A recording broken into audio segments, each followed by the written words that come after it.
우리 하나님 말씀 봅시다. 요한복음 13장 12절로 17절까지입니다. 제가 한 절, 여러분 한 절. 요한복음 13장 12절로 17절까지를 교독합니다.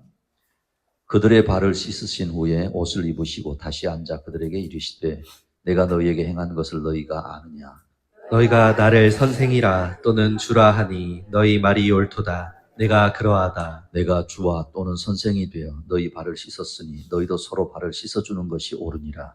내가 너희에게 행한 것 같이 너희도 행하게 하려 하여 본을 보였노라. 내가 진실로 진실로 너희에게 이르노니 종이 주인보다 크지 못하고 보냄을 받은 자가 보낸 자보다 크지 못하나니 내가 이것을 알고 행하면 복이 있으리라. 아멘. 한번 따라 합시다. 기독교 교육의 원리입니다. 기독교 교육의 뭐라고요? 원리입니다. 오늘 우리가 스승의 줄로 이렇게 지나게 되거든요. 한 사람이 딱 태어나잖아요. 그죠? 한 사람이 태어나서 부모로부터 돌봄을 받고 양육을 받죠. 그죠? 그리고 사회라고 하는 공동체 이론으로 이제 나아가서 살아가야 되죠. 그러니까 다양한 방법으로 교육을 받아야 합니다. 또 성경에서요, 교육, 가르침이라고 할 때 하나님과의 관계, 그리고 다른 사람과의 관계를 맺어갈 수 있도록 아주 이 교육이라고 하는, 가르침이라고 하는 중요한 수단이 있다. 이렇게 말씀을 합니다. 세상에서도요, 교육이라고 하면은 우리 인간은 교육을 통해서 전인적 이렇게 발달을 하고 살아가야 될 지식과 이해를 쌓아가는 과정이 교육이다. 이렇게 말을 합니다. 그래서 교육 방법도 다양합니다. 이거 한 가지입니다. 이런 게 아니고 교육 방법이 다양하거든요.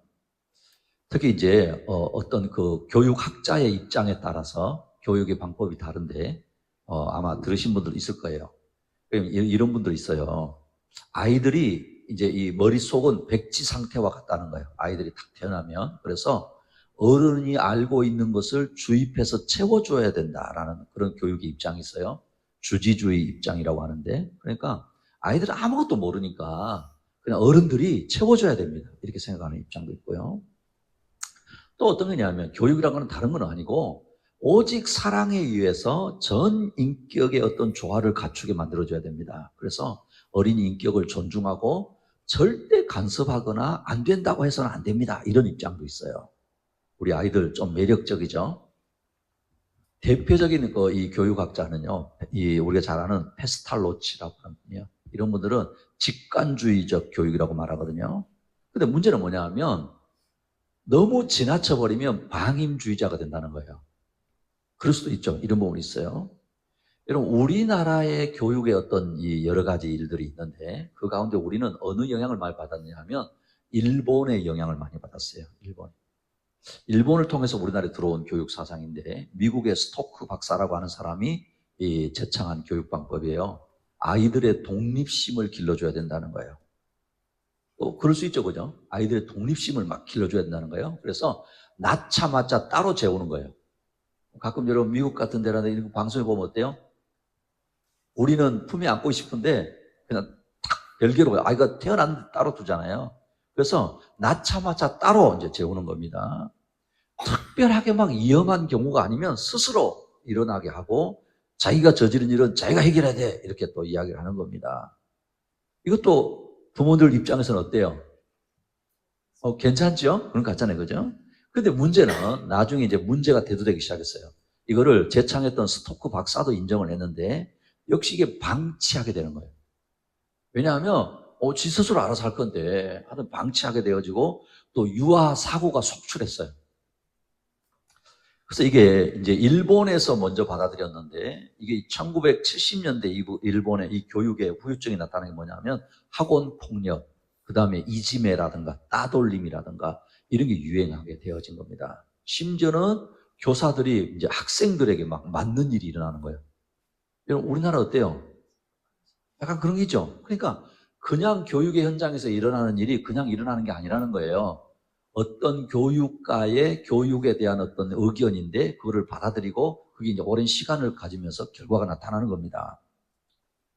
또 다른 교육의 방법 중에는 어떤 거냐면요. 인간은 감정의 동물이기 때문에 정서적으로 양육을 해야 된다. 이런 사람이 있어요.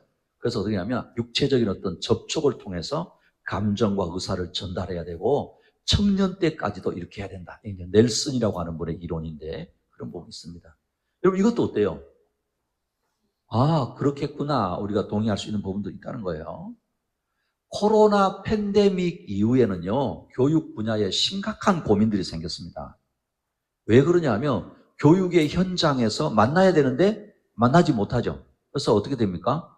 이제 만나지 못하고 어떻게 되냐면 학생들이 원격으로 교육을 받는 거예요. 원격으로. 그래서 이것도 이제 문제가 뭐냐면 인터넷 환경이 좋은 지역에 있었던 아이들은 그래도 또 나름대로 원격으로도 교육을 받을 수 있지만은 그렇지 못한 환경은 어떨까요? 교육의 기회를 잃어버리는 경우가 생기는 겁니다. 그래서 초유의 사태로 교육을 뭐라고 하냐면 비대면 교육 이런 표현을 쓰는 거예요. 얼굴을 마주하지 않고 교육을 한다. 뭐 이런 게 생긴 거예요. 근데 여러분 이렇게 하다 보니까 어떻게 생겼냐면 학생들과의 소통이 부족한 겁니다. 아무래도 그렇겠죠. 그렇게 되는 거예요. 그리고 정상적인 학습이 안 되는 겁니다. 수업에 어려움들이 생기는 겁니다. 자, 문제는 팬데믹 코로나 이후에 학교의 교육의 현장에서 나타난 게 뭐가 되느냐면요. 기초 학력이 크게 떨어진다는 거예요. 이거는 지금 이제 많은 교육적인 현장에 나타나는 겁니다. 기초 학력이 떨어지는 겁니다. 그래서 이제는 아, 이것도 아니구나. 그래서 대안의 어떤 거 생기는 게 혼합형 이제는. 그래서 막 여러 가지를 섞어서 합시다. 막 이렇게 쓴다고 한 겁니다. 자, 교회는 어떨까요? 교회는 코로나 이후에 교회 교육이 엄청난 위기에 직면을 했습니다. 주일학교 운영이 중단되거나 축소됐어요. 여러분들 많이 들었던 이야기잖아요. 그죠? 그러니까 이제 코로나 이후 시점으로 해가지고 주일학교 교육도 엄청난 위기가 오는 겁니다. 그래서 이제 실제로는요, 주일학교 교육이 없어지거나 축소되는 현상들, 그리고 또 하나는 인구 감소로서도 이런 현상이 뚜렷하게 나타나는 것이죠. 그래서 심지어는 뭐냐면요, 교회의 어떤 존폐 위기까지도 될 수 있다. 여러분 그러잖아요. 주일학교가 없다는 거는 미래가 없다라는 현상이 되는 겁니다. 그런데 우리가 늘 기억해야 되는 거는요, 위기는 또 하나의 뭐가 될 수 있어요? 기회가 될 수 있다라는 것도 있다는 거예요. 대신에 어떤 부분이냐 하면 부모의 신앙 교육과 가치관이 변화해야 된다는 거예요. 할렐루야. 아유, 부모님들은 또 오늘 또 부모에 대한 이야기를 들어야 되는구나. 어쩔 수 없어요. 가정이 다르잖아요. 그러니까 위기였는데 기회를 다시 우리가 하려고 하면은 부모의 신앙 교육과 가치관이 변화돼야 된다는 거예요. 그런 노력이 필요한 거죠. 사실은 여러분 어때요? 우리나라 교육이라고 하는 부분이 지금은요, 공교육의 위기는 이미 이제는 뭐 이야기해요. 심지어는 공교육이 필요 없지 않나 이렇게까지 이야기하는 거예요. 그래서 어디 보내면 된다고 생각하는 거예요? 학원. 그래서 어떤 부분은 뭐라고 하냐면 학교에서 좀 제발 좀 터치하지 말고 자게 해두세요. 어디 가서 공부해야 되니까. 그래. 이게 맞나요? 모르겠어요. 저희 세대 때하고 너무 다르니까. 지금 뭐 그런 상황입니다. 그래서 세속적인 교육관으로 자녀를 학원에 보내는 것에 집중하고 막, 사실 이거는 신앙에도 어쩔 수 없었어요. 근데 이런 패러다임이 변해야 된다는 거예요. 그래서 가정과 교회 간의 관계가 재정립되어져야 되고 부모의 교육 간의 가치관이 바뀌어야 된다라는 것을 이야기하는 겁니다. 아까 제가 앞에 여러 가지 교육에 대한 이야기를 했잖아요. 그런 교육 이론이 시대의 필요에 의해서 등장한 거예요. 그러니까 전혀 무관한 거 아닙니다. 그 시대에 되니까 이렇게 해야 되지 않나라고 했는데 그건 부분적인 겁니다. 시대가 변하고 환경이 변해서 교육 이론들이 재정립되어지지만, 그리고요, 그 이론이 사회를 좀 이끌어가는 것처럼 보이지만 우리 그리스도인들에게 변함없는 성경적 교육 원리가 있다라는 거예요. 그래서 그게 뭐예요? 기독교 교육 원리다라는 겁니다. 사실은 이 기독교 교육 원리 안에서도요, 다양한 이야기들이 있습니다. 고대 유명한 교육학자에게 어떤 사람, 엄마가 아이를 이렇게 등에 업고 찾아갔습니다. 아주 유명한 교육학자니까 이제 엄마가 아이를 등에 업고 찾아갔습니다. 선생님, 우리 아이를 어떻게 교육하는 게 좋을까요? 이제 엄마가 물어봅니다. 그래서 교육학자가 아이가 몇 살입니까? 2살인데요. 겨우 2살이에요. 이러는 거예요. 그런데 그 교육학자가 이렇게 말하는 거예요. 그러면 이 아이는 꼭 2년 늦었습니다. 그렇게 이야기하더라는 거예요. 그러니까 얘는 무슨 말이에요? 세상 교육이나 우리 기독교 교육이나 교육의 시작은요, 빠르면 빠를수록 좋은 거예요. 또 여러분 착각하시면 안 돼요. 교육한다니까 자꾸 뭔가를 가르치고 막 하는 그런 개념이 아니에요. 우리 기독교 교육, 신앙 교육의 주체는요, 하나님, 우리 부모들, 그리고 교회, 교사들이 될 수 있어요. 교육의 주체가 하나님이시고 부모들이고 그리고 교회고 교회 학교 교사들일 수 있다는 거예요. 그리고 교육의 대상은 우리 믿음의 자녀들입니다. 그럼 우리 학영교회가요, 이제 개척한 지 9개월 차 이렇게 들어가면 접어들죠. 크지는 않잖아요, 그죠? 작은 교회입니다. 근데 감사한 것은 복중의 아이로부터 우리 주일학교 청년, 싱글, 장년들이 모인다는 거예요. 할렐루야. 여러분, 작아도 어때요? 모든 세대가 모이는 거예요. 자, 옆에 있는 분에게 한 번 더 이야기합시다. 잘 될 교회네요. 그렇죠? 제가 말씀드렸잖아요. 주일학교가 없다는 말은 뭐가 없다고? 미래가 없다라고 할 수 있는데, 그래도 우리 잘 될 교회다라는 거예요. 저는요, 우리 교회에서 자란 우리 아이들이 믿음으로 잘 자라서 한 사람이 100사람, 한 사람이 1000사람에게 선한 영향력을 미치는 주인공들이 될 줄로 믿습니다. 정말 그래요. 우리 아이들 하나가 정말 잘 자라서 다른 주변의 사람들에게 영향력을 미치는 거죠. 교육의 장소는요, 가정, 교회, 우리 목장들, 그렇죠, 그죠? 그래서 어떻게 생각하면 우리 기독교 교육에 있어서는요, 따라합니다. 교사는 우리 모두입니다. 여러분, 교사는 우리 모두예요. 서로가 서로에게 영향을 미치는 거죠. 오늘 이제 우리가 읽은 본문을 보시면 예수님이 십자가를 앞에 두고 제자들과 함께 저녁을 드시죠, 그죠? 그리고 제자들에게 아주 중요한 교훈을 주시기 위해서 예수님이 세숫대야에 이제 물을 주시고 수건을 두르시고 제자들의 뭘 씻어요? 발을 씻어줍니다. 우리가 너무 잘 아는 세족식을 행하신 거예요. 그런데 주님은요, 이 발을 씻는 것을 통해서 제자들을 향한 주님의 마음을 전달하고 싶으셨다라는 거예요. 그죠? 그런 거 볼 수 있어요? 자, 여러분 13장 1절인데 한번 읽어보실래요? 시작. 6월절 전에 예수께서 자기가 세상을 떠나 아버지께로 돌아가실 때가 이른 줄 아시고 세상에 있는 자기 사람들을 사랑하시되 끝까지 사랑하시니라. 자, 보십시오. 예수님이 십자가를 이제 앞에 두셨잖아요. 십자가를 지시고 죽으시고 부활하시고 승천하실 거예요. 떠나신단 말이에요. 근데 예수님은 지금 제자들을 향하여서 끝까지 뭐 한다는 걸 보여주고 싶으세요? 그죠? 사랑하셨다. 세상에 계시는 동안 마지막 순간까지 자기 사람들을 사랑하셨다라고 지금 말씀하는 거예요. 주님이 지실 그 십자가도 뭐예요? 끝까지 언약을 지키시는 하나님 아버지죠. 그렇죠? 그래서 끝까지 약속하신 것을 지키시는 아버지 하나님과 아들 예수님의 사랑의 표현이 뭐예요? 십자가예요. 그 전에 예수님은 제자들의 발을 씻기심을 통해서 제자들을 향한 그 상식과 기대를 뛰어넘는 이 사랑을 보여주시는 거거든요. 우리는 지금 어때요? 예수님이 제자들 발 씻으셨어 그러잖아요. 사실 여러분 그 당시 문화에서는 이거는 아주 상식적이지 않아요. 있을 수 없는 일이에요. 그냥 그 일을 하시는 거예요. 근데 그게 뭐라고요? 사랑을 보여주시는 거라는 거죠. 그러면서 오늘 본문 보세요. 12절, 13절, 제가 한 절, 여러분 한 절. 그들의 발을 씻으신 후에 옷을 입으시고 다시 앉아 그들에게 이르시되 내가 너희에게 행한 것을 너희가 아느냐? 너희가 나를 선생이라 또는 주라 하니 너희 말이 옳도다. 내가 그러하다. 우리 주 예수 그리스도는 우리의 영원한 스승이 되십니다. 할렐루야. 예수님이 우리의 구세주이시기도 하시고 우리의 영원한 스승이잖아요. 스승으로서 제자들에게 가르치시고자 하는 뜻이 있었다라는 거예요. 그러니까 이 가르침은 우리에게 일종의 모범이에요. 모범. 모델이 되는 거예요.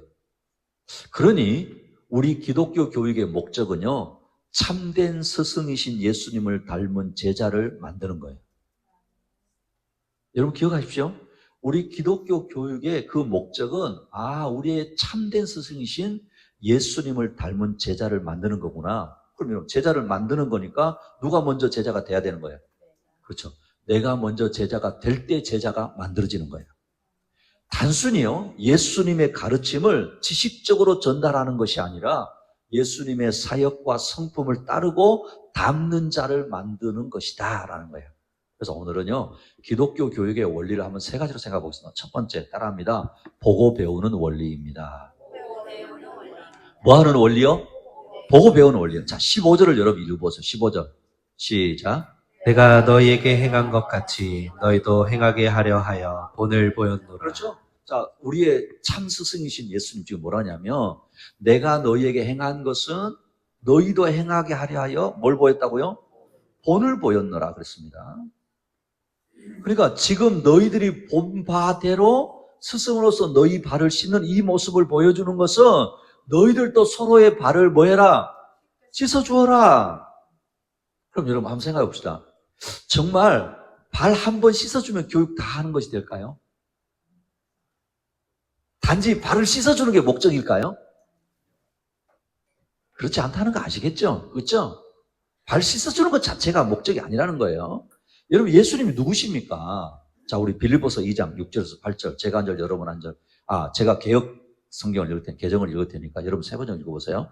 그는 근본 하나님의 본체시나 하나님과 동등됨을 취할 것으로 여기지 아니하시고 오히려 자기를 비워 종의 형체를 가지사 사람들과 같이 되셨고 사람의 모양으로 나타나서 자기를 낮추시고 죽기까지 복종하셨으니 곧 십자가에 죽으심이라. 이게 예수님이시거든요, 이분이. 자, 여러분 세 번째로 여러분 읽어보세요. 시작. 그는 하나님의 모습을 지니셨으나 하나님과 동등함을 당연하게 생각하지 않으시고 오히려 자기를 비워서 종의 모습을 취하시고 사람과 같이 되셨습니다. 그는 사람의 모양으로 나타나셔서 자기를 낮추시고 죽기까지 순종하셨으니 곧 십자가에 죽기까지 하셨습니다. 자, 우리의 참 스승이신 예수님이 어떤 분인가라고 하는 것을 여기 말씀하는 겁니다.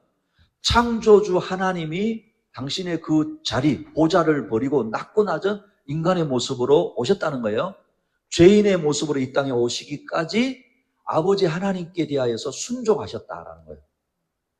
또한요, 자신을 향하여서 돌을 들고 반역의 칼을 뽑은 우리 인간들을 향해서 끝까지 뭐 하신 거예요? 사랑하셨다. 그렇죠? 그리고 끝까지 제자들의 발을 씻어주심을 통해서 겸손함을 보여주시는 분이 누구세요? 예수님이시다라는 거예요. 그러니까 주님의 그 낮아지심, 순종, 사랑, 겸손함을 우리는 예수님을 통해서 보게 되는 것입니다. 여러분 한번 따라합시다. 생명이 생명을 낳습니다. 여러분 기억하셔야 됩니다. 생명이 생명을 낳는 거예요. 그러니까 생명을 낳기 위해서, 죄인을 살리기 위해서 예수님이 이렇게 하신 거예요. 우리 조상 아담, 한번 생각해보세요. 아담. 우리 조상 아담은요, 하나님과 전혀 다른 피조물임에도 불구하고 하나님과 같이 같아지려고 했죠. 그렇잖아요.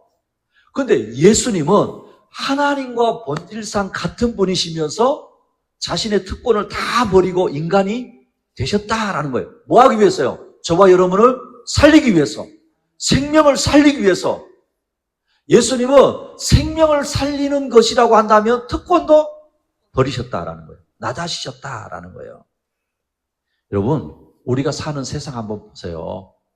오늘 우리 아이들도 사실은요, 초등학교 뭐 다녀도 다 똑같아요. 이 세상은 어때요?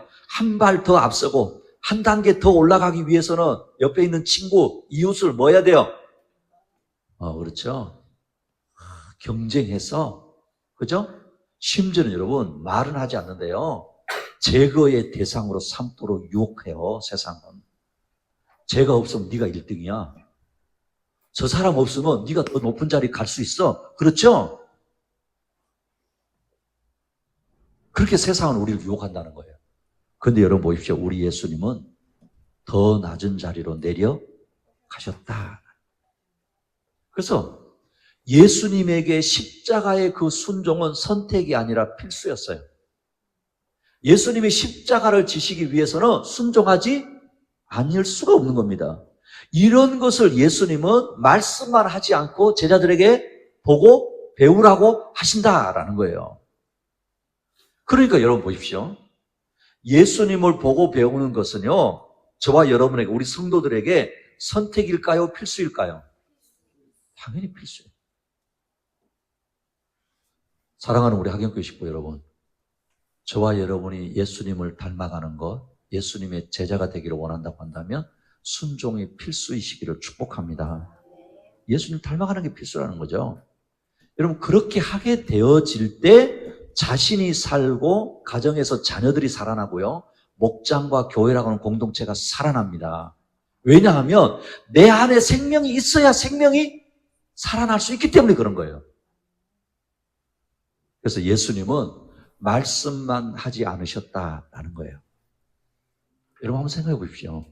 예수님이 당신은 그렇게 하지 않으시면서 너희들 그렇게 해라고 했다고 한다면 그 말씀에 능력이 있었을까요? 능력 없습니다.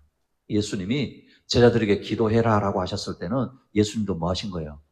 기도하신 거예요.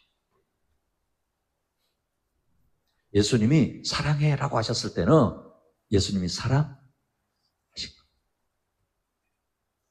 예수님이 너 용서해 그러면 예수님도 용서를 하신 거예요. 사랑하는 우리 학연교회 식구 여러분, 주님으로부터 보고 배우는 분들이 되십시다. 할렐루야. 우리 기독교 교육의 두 번째 원리는요, 따라합니다. 섬기는 원리입니다. 어떤 원리요? 여러분, 우리가 주님의 삶을 한마디로 하면 뭘까요? 예수님의 삶을 한마디로? 그럼 보통 이제 이래요. 갈라디아서 나와 있는 예수님의 성품을 이야기하죠. 인내, 자비, 선하신 분, 충성하신 분, 온유하신 분, 절제하시고 겸손하신 분, 사랑하신 분, 용서하신 분, 막 예수님의 삶을 이야기할 수 있어요. 그죠?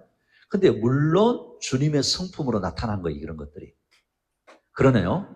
이런 것을 통해서 우리가 예수님의 삶이 뭘까라고 이야기하면 따라합니다. 섬김. 뭐라고요? 섬김이에요. 마가복음 10장 45절 한번 읽어볼까요? 시작. 인자가 온 것은 섬김을 받으려 함이 아니라 도리어 섬기려 하고 자기 목숨을 많은 사람의 대속물로 주려 함이니라. 자 보십시오. 인자가 온 것은 섬김을 받으려 함이 아니라 도리어 뭐 하려고요? 섬기려고 그랬다는 거예요. 그러니까 주님이 이 땅에 오신 목적이 섬기기 위해서 오셨다라는 거예요. 그런 일을 보십시오. 주님을 따르는 자, 주님을 사랑하는 자, 주님의 사역과 성품을 닮아가는 내가 제자의 삶을 살기를 원하는 사람이라고 한다면 그 사람의 삶도 어떤 삶이 되어야 돼요? 섬기는 삶이 되어야 된다라는 거죠. 사실은 우리 한국 사람들에게요, 섬긴다라고 하는 정서는 그렇게 매력적인 단어가 아니에요. 진짜 우리 정서에 섬긴다 그러잖아요. 그럼 이게 별로 이해가 잘 안 되는 거예요. 왜냐하면 우리나라만 하더라도 오랫동안 유교적인 정서가 뭐하고 있었어요? 지배를 하고 있단 말이에요. 그래서 어떤 생각이냐면 사람을 섬긴다 그러면 딱 벌써 생각을 해요. 이거는 양반과 누구예요? 종. 그죠? 그래서 섬기는 거는 누가 하는 거? 종이 하는 거야. 천한 사람이 하는 일이야. 그렇게 딱 순간적으로 생각한다는 거예요. 그런데 여러분, 이것은 성경이 말씀하는 것과 전혀 다른 겁니다. 그래서 우리가 섬김이라고 하는 거를요, 굳이 또 좀 우리가 이해하기 쉬운 단어를 보자면 봉사라고요. 봉사라고 하시는데 원어는 무슨 뜻이냐 따라합니다. 디아코니아. 원어로는 디아코니아라고 하거든요. 이건 시중 드는 일이에요. 시중 드는 일.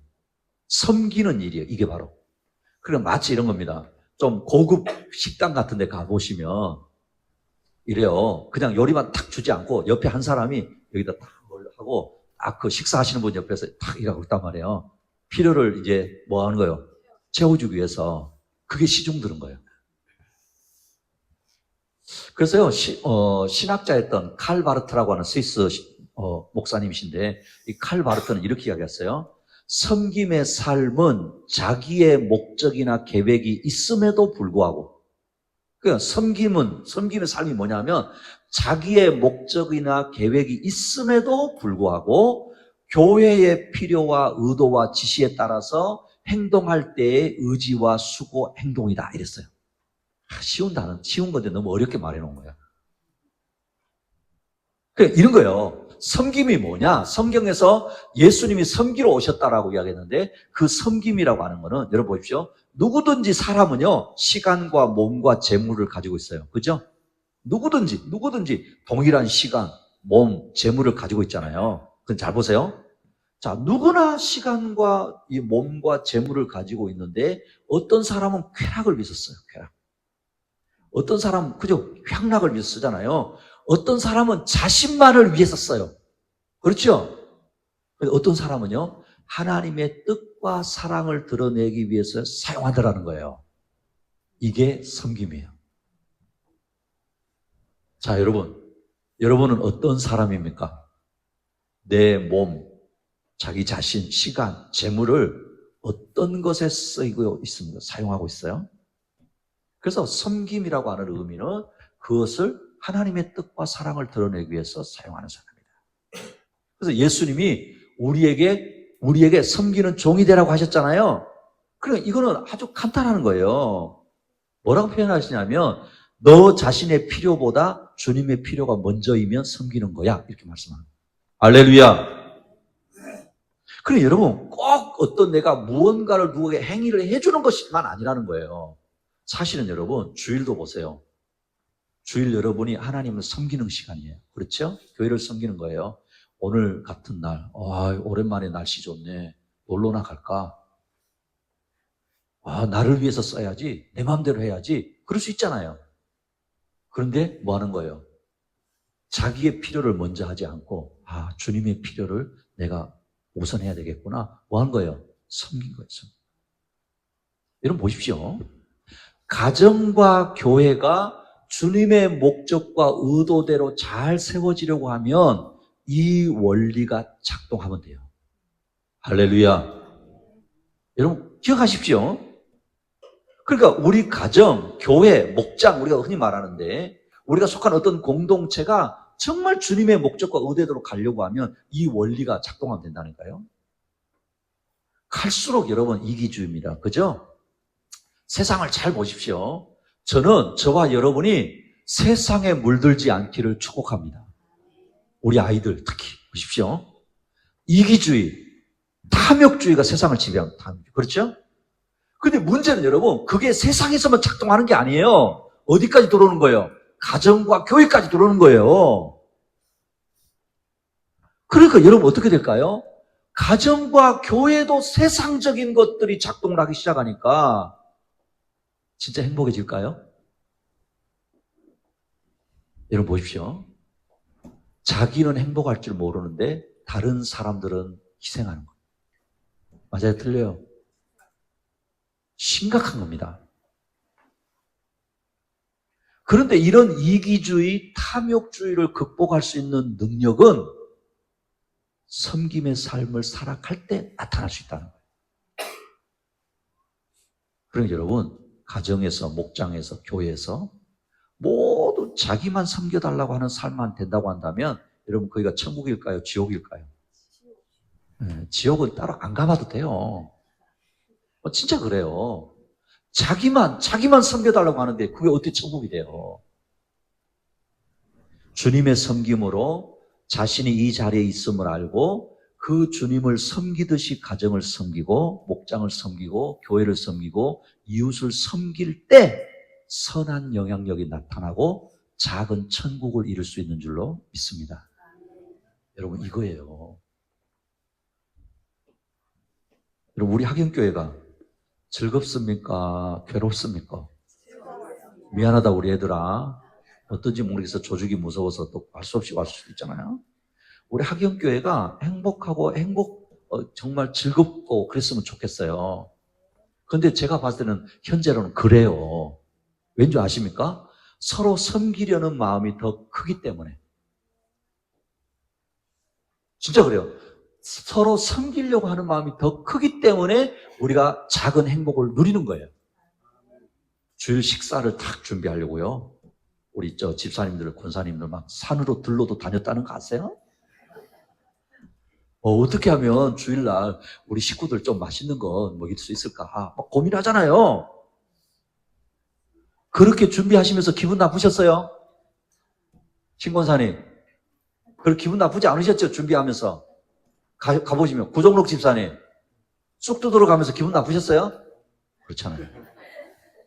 그럼 여러분 보세요. 작은 건데 내가 섬기려고 하는 마음은 자기가 행복한 거예요. 진실된 모습이니까. 그래서 우리가 주일날도 보세요. 주일날도 먼저 와서 준비하는 분들이 있거든요. 제가 우리 깜짝 놀랐어요. 자기 목장 식당 준비라고 먼저 다른 날보다 먼저 와서 막 하는 서방교 집사님. 나는 감동이었어요. 여러분 보세요. 어떤 부분이냐면 섬긴다라고 하는 게 정말 그 사람의 마음에서 우러났을 때는 그게 나만 아니라 다른 지체들까지도 뭐 하는 거예요? 기쁘고 행복하고 감동을 주는 거예요. 사랑하는 우리 학연교 식구 여러분, 저와 여러분에게 이런 은혜가 있기를 축복합니다. 우리 주일학교도 보십시오. 주일학교도. 우리가 비록 규모는 작을지 모르지만 제가 이렇게 보거든요. 참 감사해요. 말씀 준비하고 아이들하고 놀아주고 심지어 어떤 분은 간식 사주고. 여러분 이게 행복 아니에요? 이게 작은 천국 아니에요? 그런 모습인 거예요. 우리 주님이 우리를 섬기러 오셨다 그랬단 말이에요. 그 주님이 그냥 섬겨라라고만 말씀하시지 않았어요. 또 이런 말씀하셨어요. 여러분 마태복음 23장 11절 읽어보세요. 시작. 너희 중에 큰 자는 너희를 섬기는 자가 되어야 하리라. 아멘. 누가 하신 거예요? 예수님이 하신 말씀이에요. 우리를 섬기러 오셨다고 말씀하신 그 예수님이 또 뭐라고 하냐면 너희 중에 큰 사람이 누군 줄 아느냐? 너희 중에 능력 있는 사람이 어떤 사람인 줄 아느냐? 너희 중에 영향력 있는 사람이 어떤 사람인지 아느냐? 돈 있는 사람? No. 권력 있는 사람? No. 어떤 사람이라고요? 섬기는 사람. 여러분, 많은 사람들이 교회를 찾습니다. 교회를 다닙니다. 그죠? 주일 예배에 나오고. 근데 사실은요, 섬기는 자의 삶과 거리가 멀면서도 그렇게 합니다. 그런데 여러분 기억하십시오. 섬기는 삶이 없이 그렇게만 한다는 것은 따라합니다. 종교인에 불과해요.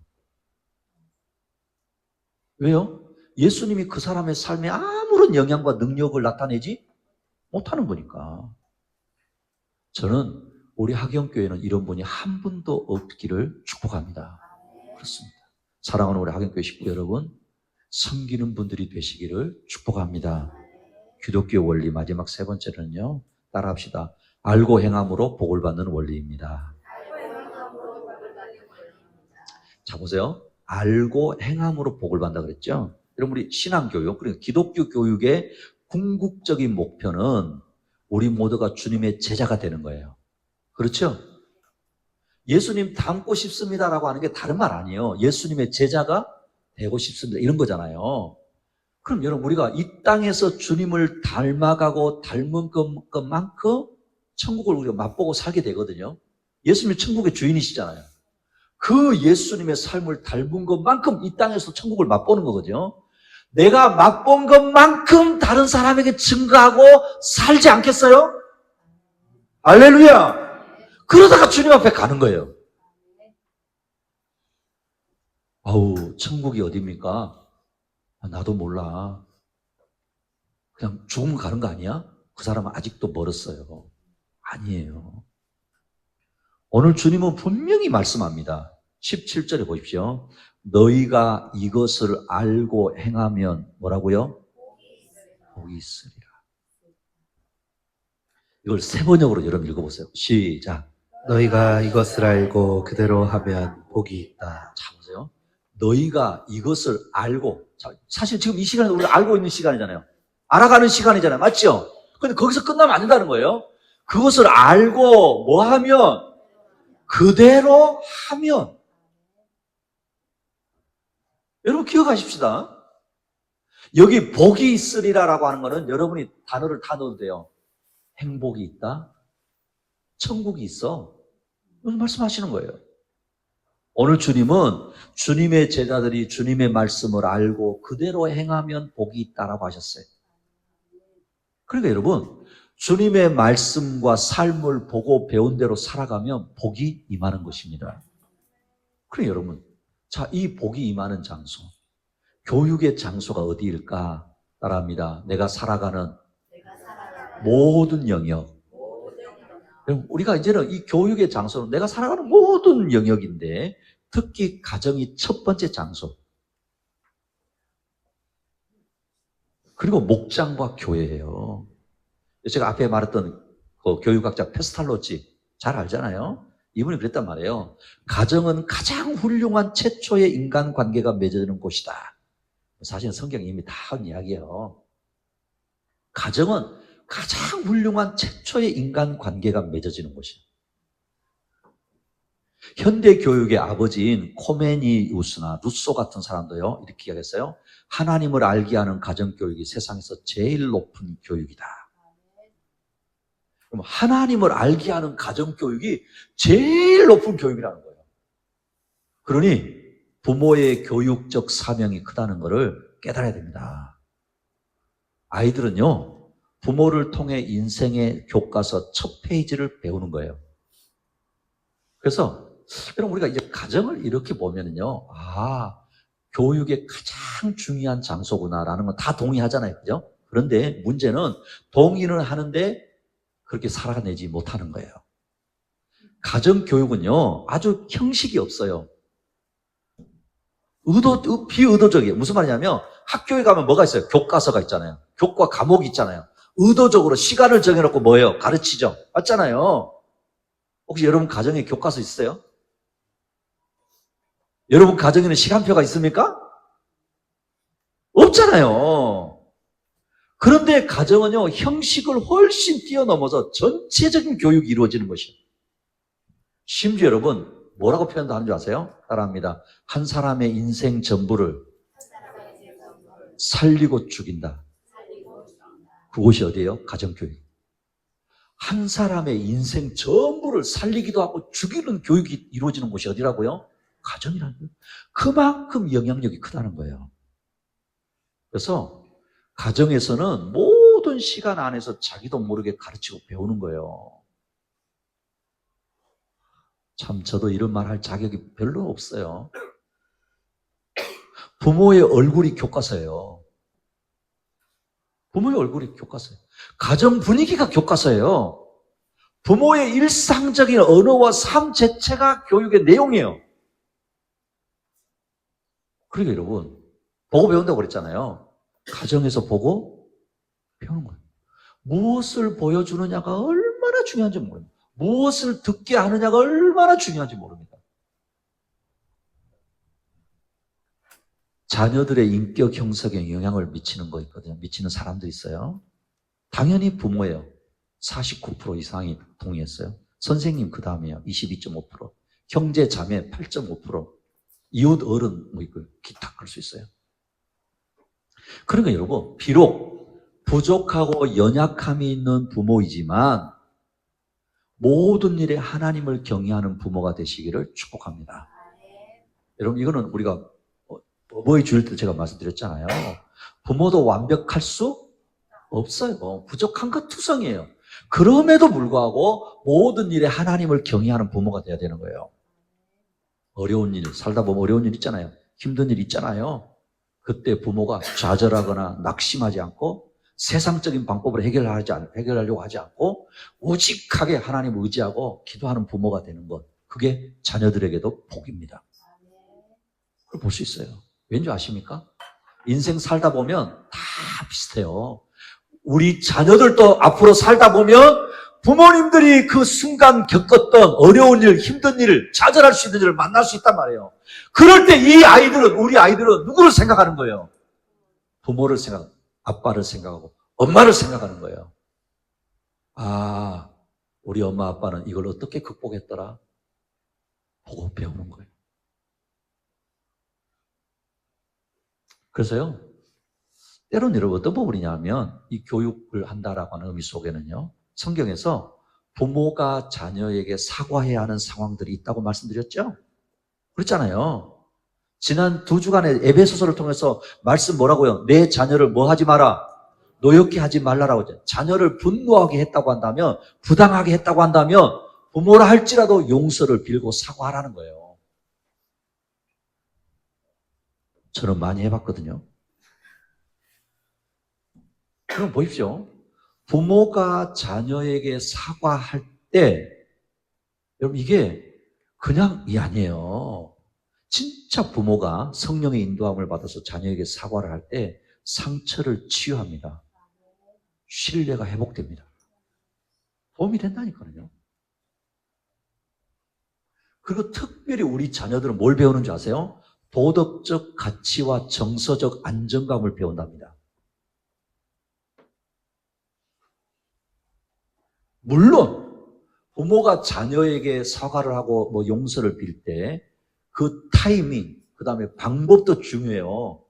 아무 때나 하면 안 된다 이 말이에요 또. 그래서 부모가 성령의 인도함을 받고 내가 우리 자녀들에게 이런 것 잘못했구나 사과해야 되겠다라고 할 때는 그 타이밍이 중요한 거예요. 그래서 어떤 경우는 가정 예배 같은 경우도 괜찮을 수 있고요.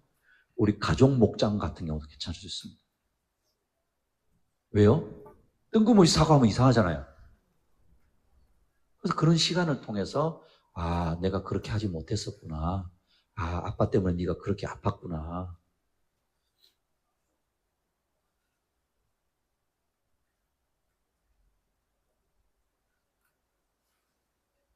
여러분, 사과하는 거는요, 자녀들의 마음에 상처가 아물어질 때까지예요. 내가 지난번에 하지 않았어? 그거 아니에요. 그러니까 부모에게 믿음이 필요한 겁니다. 그럼 이런 것들이 가정만 아니에요. 목장에서도 이런 것을 실천할 수 있습니다. 목장에서도. 사랑합니다. 목장은 확대된 가정. 확대된 가정이에요. 영적 가족이잖아요. 그렇죠? 우리 여기 특별히 2 목장 같은 경우는 자녀들 이제 있고 앞으로 자녀들 있을 거고 이런데 여러분 정말 중요한 겁니다. 그런 부분들이. 그래서 예수님을 처음 믿는 영적으로 갓난 아이와 같은 우리 목원이 목장에서 목자나 목녀나 다른 목원들 신앙의 선배들의 모습을 뭐 하는 거예요? 보고 배우는 거예요. 그만큼 중요한 겁니다. 저는 무엇보다도요, 우리 학연교 식구들 가정과 목장은요, 따라합니다. 섬김의 기쁨을 줍시다. 섬김의 기쁨을 서로 이렇게 보여줬으면 좋겠어요. 헌신에 통해서 그런 능력을 좀 보여줬으면 좋겠어요. 여기에 이제 조금 더 나가면 주일학교 교육이에요. 주일학교 교육. 사실은 주일학교 교육이라고 하는 것도 그 시대 상황의 필요에 의해서 생긴 거예요. 영국에서 산업혁명이 발생하고 하면서 막 아이들이 방치되기 시작할 때 교회가 가정이 다 못하는 부분들을 이제 하기 시작한 거예요. 근데 여러분, 중요한 통계가 있어요. 중요한 통계. 영국에서도요. 영국에서 전체 크리스천들 가운데 75%가 나이가 14세 되기 전에 예수님을 믿었다는 거예요. 이건 엄청난 거예요. 그러니까 14세 이전에 예수님을 만나야 되는 거예요. 할렐루야. 물론 그 이후에 만나는 경우도 있지만 그만큼 중요한 겁니다. 여러분 미국 같은 경우 어떤지 아세요? 미국의 크리스천의 86%가 15세 이전에 예수님을 만났다는 거예요. 미국의 남침례교회 목사였던 트루엘이라고 하는 목사님이요. 1200명을 상대로 조사했더니 절반을 넘는 사람들이 21세, 21세가 되기 전에 주님을 영접했다 그랬어요. 그러니까 이런 통계가 우리에게 주는 의미는 굳이 설명하지 않는다 할지라도 여러분 우리 가정, 목장이정, 주일학교 교육이 중요한 거예요. 제가 우리 학연교회를 시작하면서 우리 아이들 어떻게 할까? 이제는 저도 우리 애들하고 같이 놀아줄 군번이 못 되고 고민을 했단 말이에요. 근데 이렇게 멋진 분들이 사실은 막 어중간한, 죄송해요. 우리 교회는 아직 부격자가 없잖아요. 어중간한 부격자보다 훨씬 나아요. 박수 한번 칩시다. 정말 그래요, 정말. 얼마나 감사한지 몰라요. 특별히 교사를 이렇게 섬기고 수고하는 분들, 여러분들을 축복합니다. 여러분을 부르신 분이 주님이십니다. 여러분들에게 맡겨주신 분이 주님이십니다. 보람을 가지셨으면 좋겠어요. 그리고 꼭 이야기해주고 싶어요. 여러분의 수고가 결코 헛되지 않습니다. 힘든 세상입니다. 힘든 시간들이 지나갑니다. 우리 부모님들, 그렇죠? 우리 새벽기도 우리 멤버신 우리 권사님들, 집사님들, 자녀들을 위해서 늘 기도하시고. 근데 어떤 자녀들은 사실은 엄마 아빠 마음 알거든요. 근데 세상에 이제 너무 재밌어가지고 지금 그런 모습도 있을 수 있는데, 그럼에도 불구하고 우리 부모님들 낙심하지 않으시기를 축복합니다. 기도하시고 또 자녀들을 섬기시기를 바랍니다. 왜요? 알고 그대로 행하면 뭐가 있다고요? 복이 될 것이다. 사랑하는 우리 학연교회 식구 여러분, 알고 행함으로 복을 받을 수 있기를 축복합니다. 말씀을 맺겠습니다. 시대가요, 갈수록 교회와 신앙에 대해서 호의적이지 않아요. 심지어 그리스도인과 교회가 세상으로부터 조롱당합니다. 정말 복음대로 말씀대로 살아서라고 우리가 세상으로부터 고난을 당한다면 이건 가치 있고 감사할 일입니다. 그런데 말씀이 가르친 대로 살지 않기 때문에 조롱을 당하는 것이라고 한다면 주님 앞에 부끄러운 일이요, 능력이 없는 일입니다. 말한 대로 행동하지 않기 때문에 능력이 없습니다. 희생하지 않기 때문에 능력이 없는 것입니다. 신앙교육, 교회 교육의 위기라고 하지만 그래도 소망이 있는 것은 주님이 우리의 참 스승이 되시기 때문입니다. 보고 배우십시다. 섬기십시다. 알고 그대로 행하여서 약속하신 복을 누리는 우리 모든 식구들 되시기를 축복합니다.